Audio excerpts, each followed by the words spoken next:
Hi everybody, this is Alchemist 2 and I'm back again with another book review. I just recently read Musophila by Oliver Sachs. You probably are familiar with him from the movie Awakenings, which is actually one of my favorite movies of all time. He mentions it quite a bit in the duration of this particular book. And I'm going to go to the contents in and of itself. Part 1, Haunted by Music. Part 2, Range of Musicality. Part 3, Memory, Movement, and Music. Part 4 is Motion, Identity, and Music. My favorite chapter was Synesthesia. It says, an auditory world. That one is good too. An auditory world is also a fascinating. Well, they're all fascinating chapters in and of themselves. And I know of brainworms. I've been subject to brainworms many a time. And there'll be moments where different songs will enter my memory. And I won't even know why. I think, why did that particular song just pop into my head? And there's no rhyme or reason. It just does. But it actually talks about how musical... people that are musically oriented will have these phenomena happen more commonly than, say, the person who is not musical at all. It's really quite a tremendously written book. It's very educational. It's not a book that I'm going to be giving to half-price books at any time soon, because I just see it as more of a research and reference book if I really need to get a fact that I really want and I have forgotten, because there's so much information about this particular there's so much information in this particular book that it's just absolutely tremendous. Okay, Peanut. Do not hack up a hairball. Sorry, I heard my cat in the background.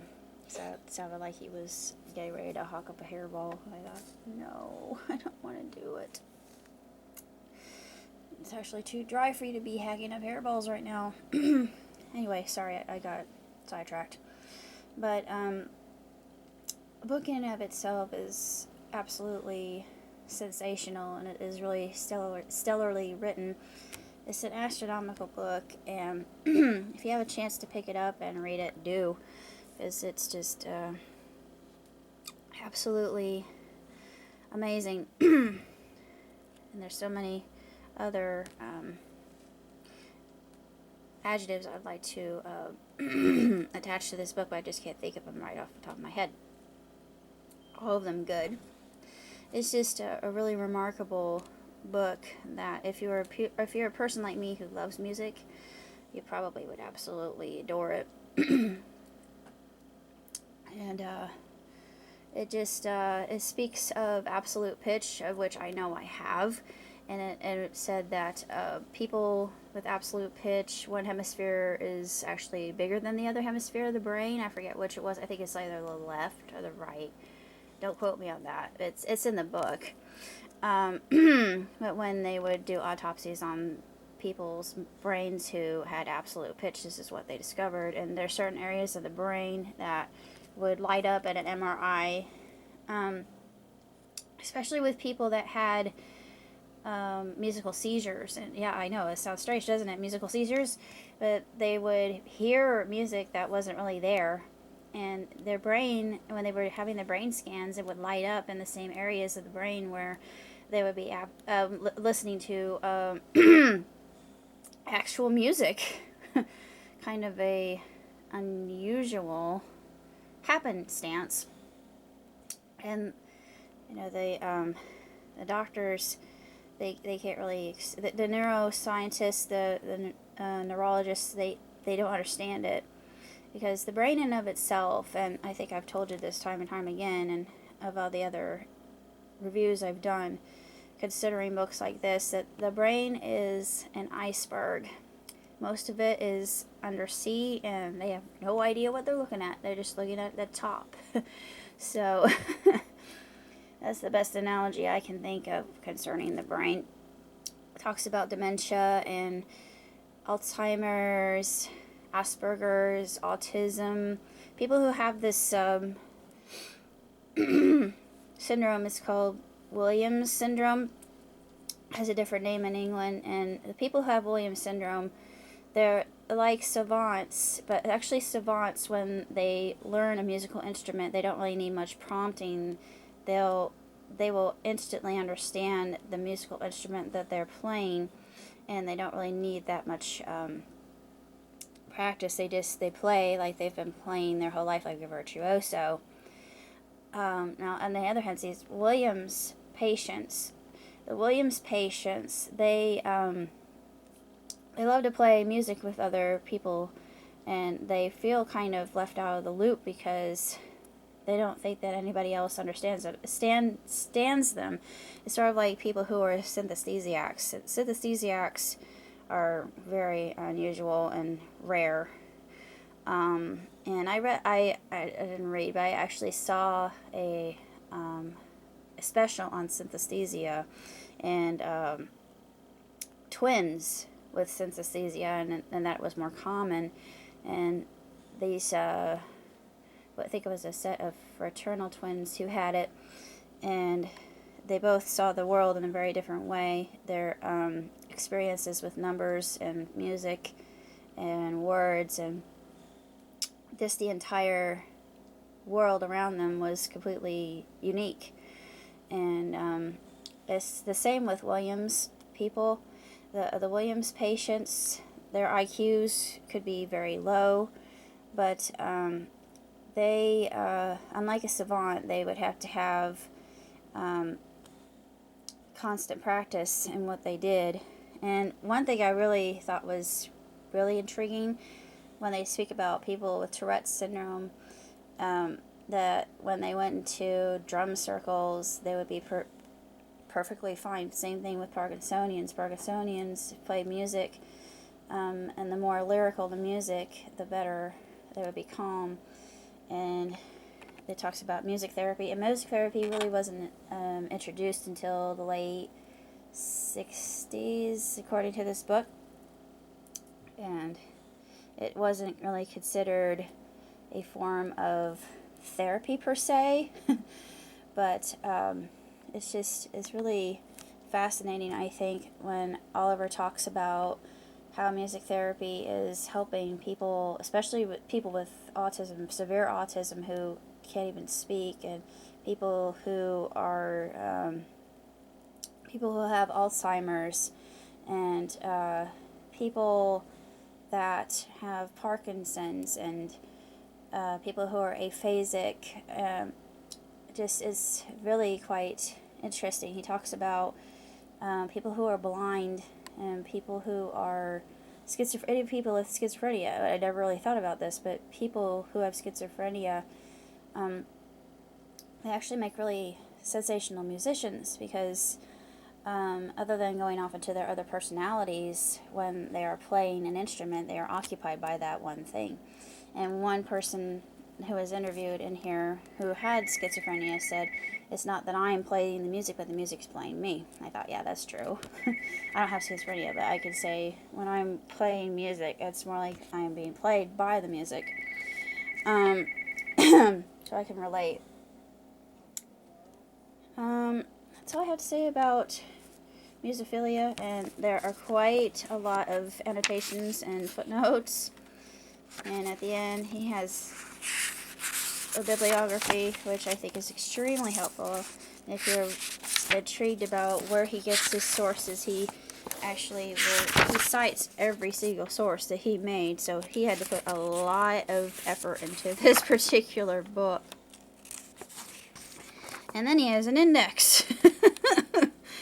He talks about a lot of my favorite composers, like Mozart and Beethoven, Bach, and he also speaks of people like Emerson and Darwin, even Darwin, and I never thought of Darwin as having any proclivity toward music or even a enjoyment of it. But I don't know if it was his sister or his mother. I think it was his mother, according to Darwin's son.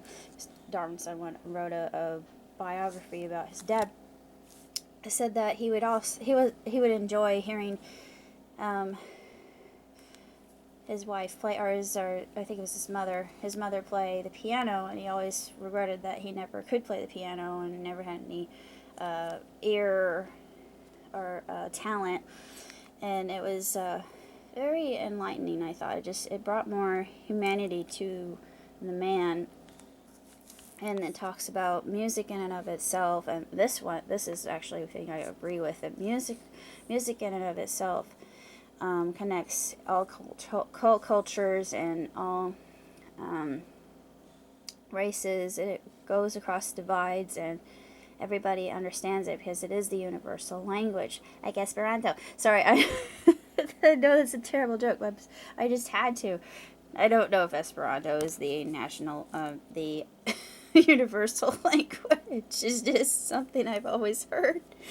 I highly doubt it. I just think that music is definitely the universal language.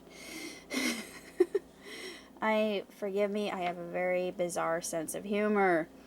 I really loved this book. I was sad when I finished it because it was like putting down a very good friend and someone like I have known for my whole life. I absolutely savor music and relish it with every fiber of my being.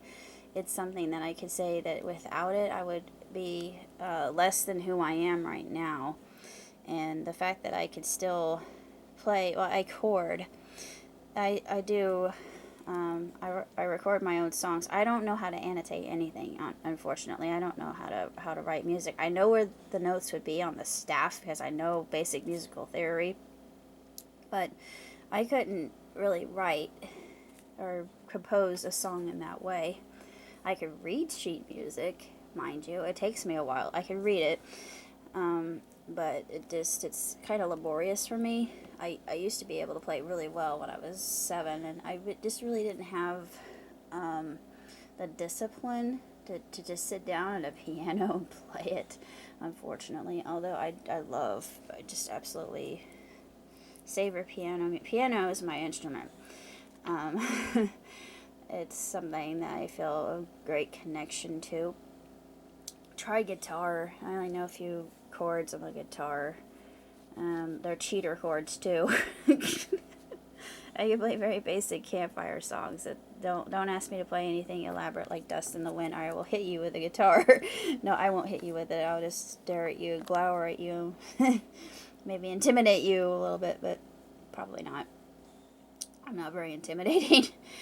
That's basically all I have to say about Musophila. It's probably the most incredible book I've ever read. It's very enlightening. It's very uplifting. There are moments that in the book you feel a sense of sadness as well, but it just goes to show that music across all lines of humanity, it connects us. It makes us human. And I was kind of wondering about, he talks about other animals as well, which is very intriguing. I would love to see a book written on animals and music, because I know that there are certain animals that they sing in order to attract their mate, like emperor penguins do, and seahorses will court each other by singing. But that's basically all I have to say. It's just really quite the magnificent book, and it's very enthralling, and just it captivates you, and just covers all the emotions involved with what we call music. And it's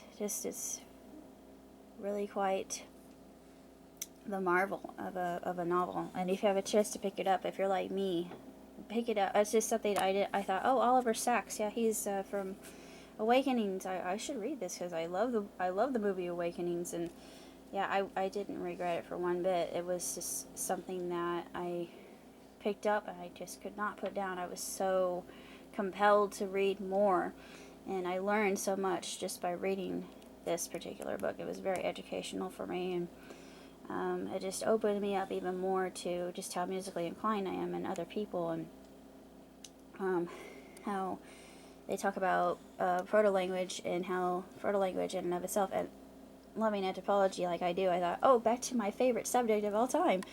It talks about proto-language and the fact that it was probably more lyrical than prosaic, and that to me makes sense because the subject and the listener, if the subject was, I mean, if the orator was telling the listener exactly where maybe some berries were, he would probably do so in a very poetic way, because poetry is, it talks about how things like the Iliad and a lot of Greek ballads are easier to remember just because they're ballads, and mnemonic devices, and how they're much simpler to memorize because of this particular thing. And we're all hardwired that way, it seems. But maybe he'll write another one that's as similar to this. I hope he does. I hope he writes, like I said, I hope he will pen one about animals, because I would love to read that too. But this is just really quite the resplendent book, and if you have a chance to pick it up at your local Barnes & Noble, do so. That's all I have to say. Bye.